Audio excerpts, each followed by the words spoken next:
Welcome back to Tales from the Shelf.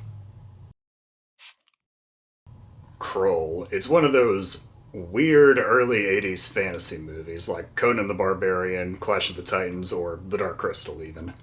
I personally love these movies just because you never know what you're going to get with these things.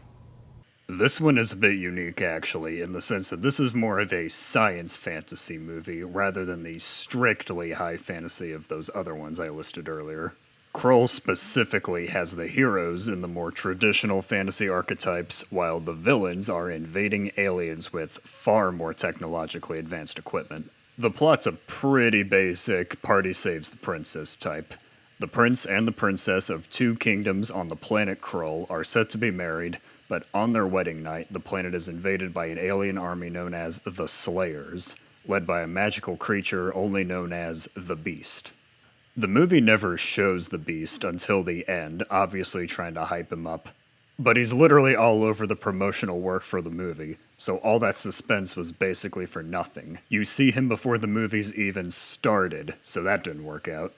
Anyway, on his journey, the prince picks up all kinds of strange characters, ranging from wizards to thieves to a friggin' cyclops. Most of the movie is this party going from place to place trying to figure out how they can enter the beast's fortress.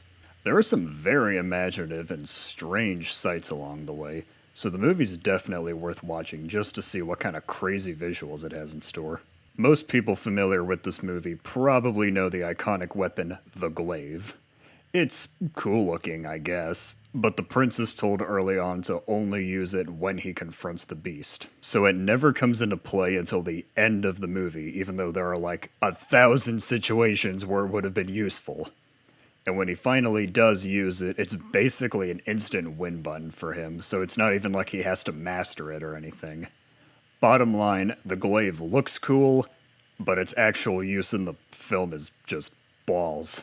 Krull is also known for being one of, if not the earliest appearances of Liam Neeson and Robbie Coltrane. It's weird seeing both of these actors so much earlier than when they really got famous, but it also makes the movie more fascinating in that regard. And I think that's the best way to describe this movie. Weird, but fascinating.